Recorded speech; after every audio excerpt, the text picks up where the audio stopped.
Hello again, humans! It is I, Jim the Ape, and welcome back to another episode of the G.B.U, where I run down some current event stories that I deem worthy of being called good, bad, or ugly for one reason or another, and give my commentary on them. And since I have so many other ideas for videos lined up in my head that I don't know if I'll be able to make them all before they become outdated, let's cut right to the chase. Today's good story is fucking amazing. So, by now, many of you have already heard about this, but for those of you who haven't, brace yourselves. Okay, so Republican Senator from Texas and basically Christian theocrat Ted Cruz had a bit of a snafu on his Twitter account. On the evening of September 11th, 2017, his Twitter feed showed that he had liked a clip from a page called Sexual Posts, which I follow, by the way. And in case you can't figure it out from that information, it was porn. Specifically, a scene of a woman walking in on a man having sex with another woman and getting turned on by it. Now, this is hilarious for a number of reasons, but I want to get something out of the way first. Namely, I am not judging Ted Cruz or anyone for watching porn and or masturbating on 9/11. I don't remember if I did, but statistically, it's a strong probability. And now to start explaining why it's funny, I will start by talking about someone who didn't seem too amused by it. TJ Kirk, the artist formerly known as The Amazing Atheist, and a YouTube content creator who I regularly watch and greatly respect, tweeted out, "Ted Cruz jerks off like everyone else? I'm shocked," which I read as sarcastic contrarian bemusement. The reason it's so funny, TJ, is because Ted Cruz is an uptight Christian theocrat who stands on his moral high horse and condemns things like pornography and premarital sex for being sinful and evil. You pointed out yourself in your very next tweet that he even tried to ban sex toys once. So the fact that he ended up having a porn clip on his Twitter page as a post that he liked is fucking delicious irony. Now, I know what some of you may be thinking. He said in an interview, where the interviewer looked suspiciously similar to the woman in the porn clip, that it was a staffer that did it. No, Ted, bullshit. You don't get to blame an intern, or as a follow-up article hilariously put it, finger a staffer for this one. I've been putting up with your backwards-ass political ideas and your smug little face ever since I found out who you were years ago. So in my head, it was you and you alone having a tearful masturbation session on your personal computer after your wife wouldn't give you pussy on 9/11. And there's not a damn thing you can say to me that will change that perception. It happened that way, damn it. There's not much more to say about that. Just a couple of quick things. One, I at least appreciated the fact that Teddy Rubskin, not to be confused with the YouTuber of the same name, refused to name the alleged staffer and said he wouldn't fire them. Because for one, it supports my headcanon that there was no staffer, and because it was a better way to handle the situation in my opinion. And two, some porn stars, including the fantastic Mercedes Carrera, got together and made a video for Funny or Die making fun of Ted Cruz. It's pretty awesome. Before I get to the bad story, I have a bonus little in-between story, because I want to talk about it, even if it's just briefly, and I can't decide whether I think it's good or bad. In an otherwise pretty standard speech to the UN about the tensions between the United States and North Korea, President Donald Trump referred to Kim Jong-un as Rocket Man and said he was on a suicide mission. So in other words, he's burning out his fuse up there alone.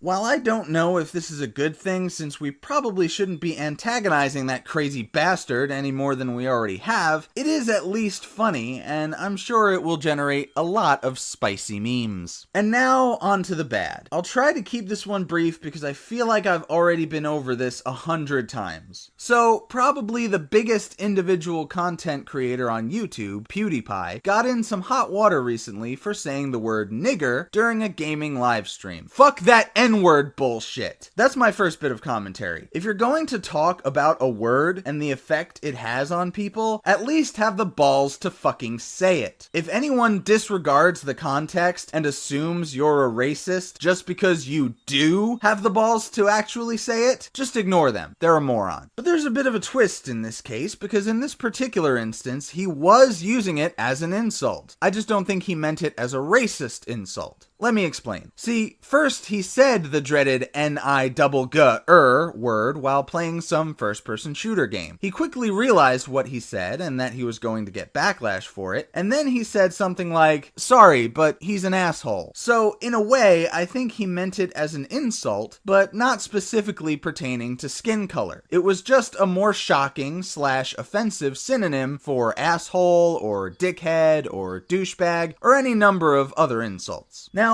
I'm not trying to defend PewDiePie necessarily, but nor am I trying to condemn him. Ultimately, I don't care what he says because he's not my cup of tea in terms of entertainment, and even if I did watch him, he can say whatever the fuck he wants, and I'm probably still not going to care. But there were other people who didn't see it that way and opted to instead hop aboard the I'm offended bandwagon. One such person penned an article called There's No Heat of the Moment in Video Games for fucking Polygon. And if that doesn't signal the demise of gaming journalism, #Gamergate, then I don't know what does. But I have a thoroughly researched rebuttal to the premise of that article, and it goes a little something like this.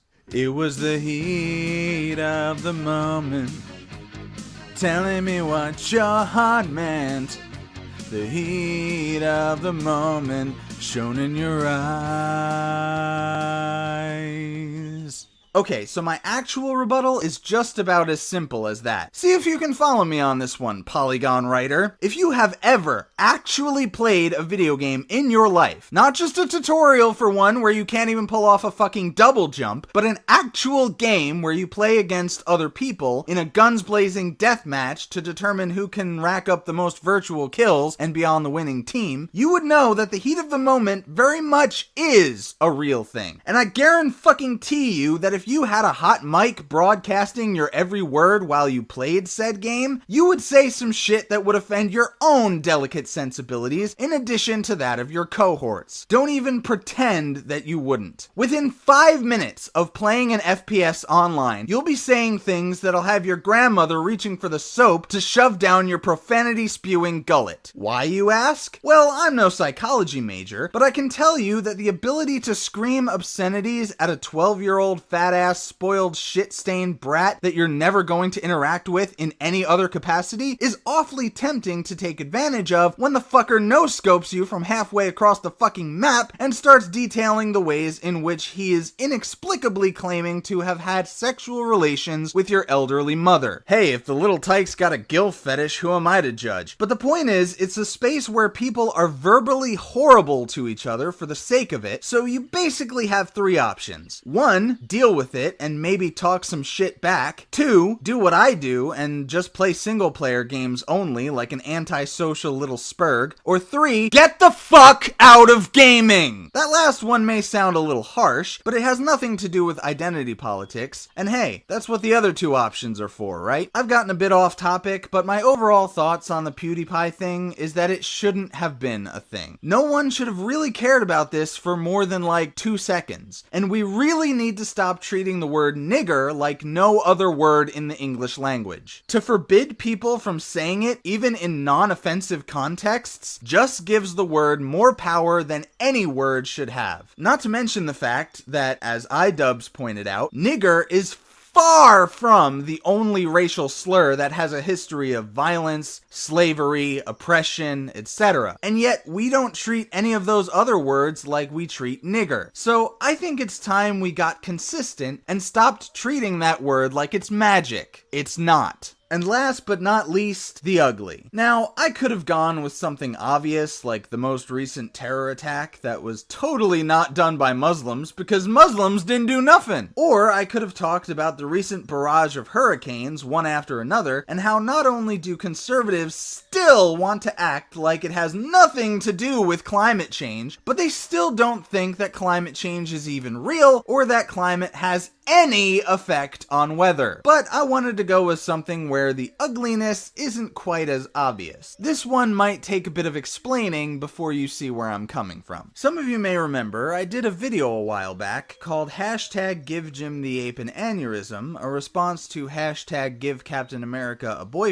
where I talked about an online campaign to make Captain America and the Winter Soldier a couple in the MCU after Captain America Civil War came out. Since then, I haven't really talked much about fan fiction stuff because, again, I don't care. What other people fap to is none of my business, and as long as they aren't trying to force it on me or anyone else who isn't a consenting adult, I'm fine with whatever fetishes and fantasies a person might have. But this story is a little different. I think this started as just fan fiction, but it seems like the people behind it want to take it a step further, and a step too far, in my opinion. The first part was when some very strange people just randomly declared that horror movie character the Babadook was bisexual. I honestly don't know anything about the character or the movie since I haven't seen it as of the recording of this video, but if it's on Netflix, who knows? I just might remedy that. Anyway, I just kind of laughed it off and didn't think much of it at the time. Fast forward several months later, I don't know exactly how many because my perception of time is all fucked up, and the remake of Stephen King's It is released in theaters. I haven't seen that one yet either, but I'm more likely to give it a shot since I hear mostly good reviews. Not that I hear bad things about the Babadook. But the important thing to know is that Pennywise the Dancing Clown, or as I call him based on the trailers, Jumpy Wise the Alien Head Clown, has also received similar treatment from the same weird people. In fact, these living examples of Poe's Law are declaring Pennywise to be gay, and that he and the Babadook are in a gay relationship. This would all be fine with me, and I wouldn't give a rat's ass if they just left it at fan fiction and were it not for this next part. See, not only do they want us to see these horror movie villains as gay/bisexual and in a relationship together, they want gay Pennywise and bisexual Babadook to be, as it said in the actual post that I saw getting tweeted around, LGBT icons. Now, I want you to pause the video for a moment, let that sink in, and see if you can spot the problem with that.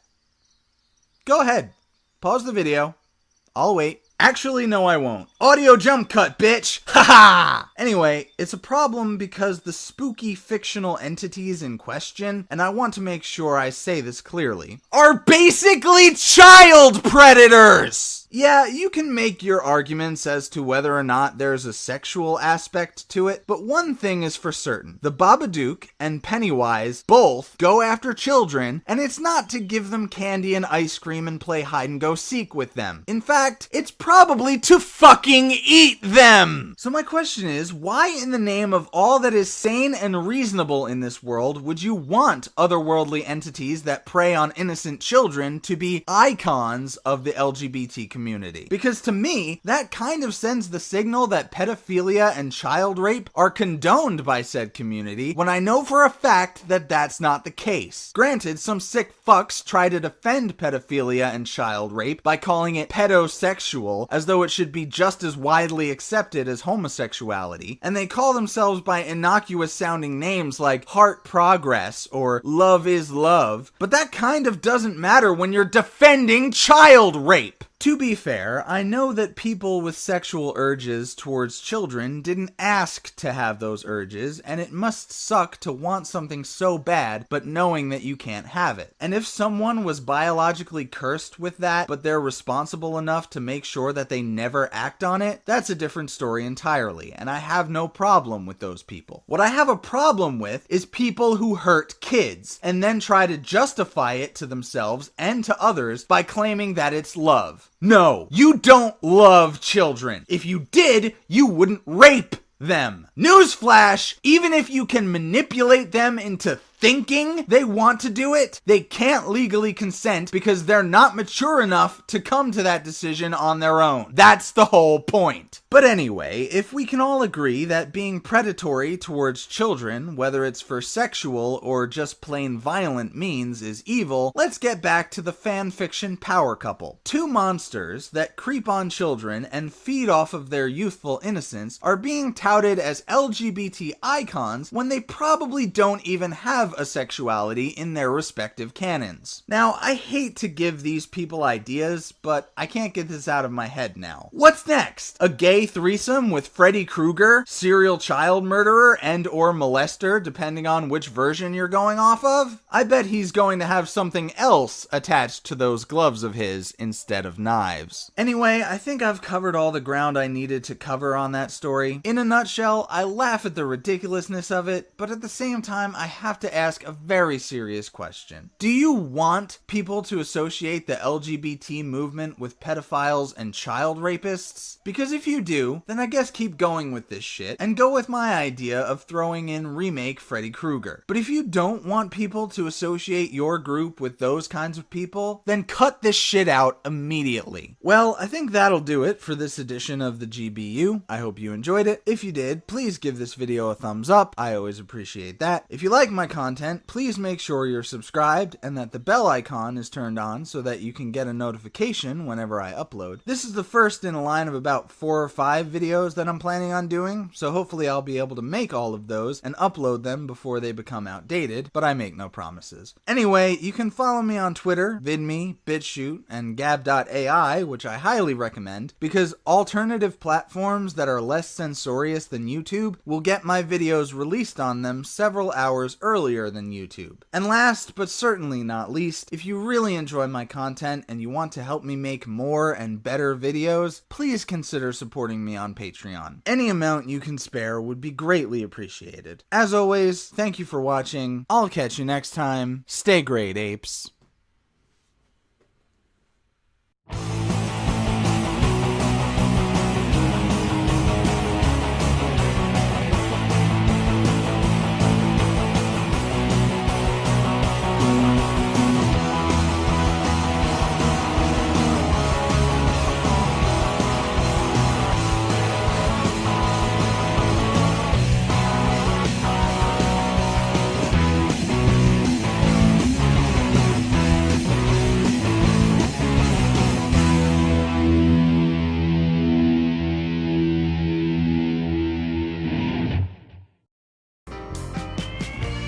Think it's gonna be a long, long time till touchdown brings me round again to find I'm not the man they think I am at home. Oh no, no, no, I'm a rocket man, burning out his fuse up here alone.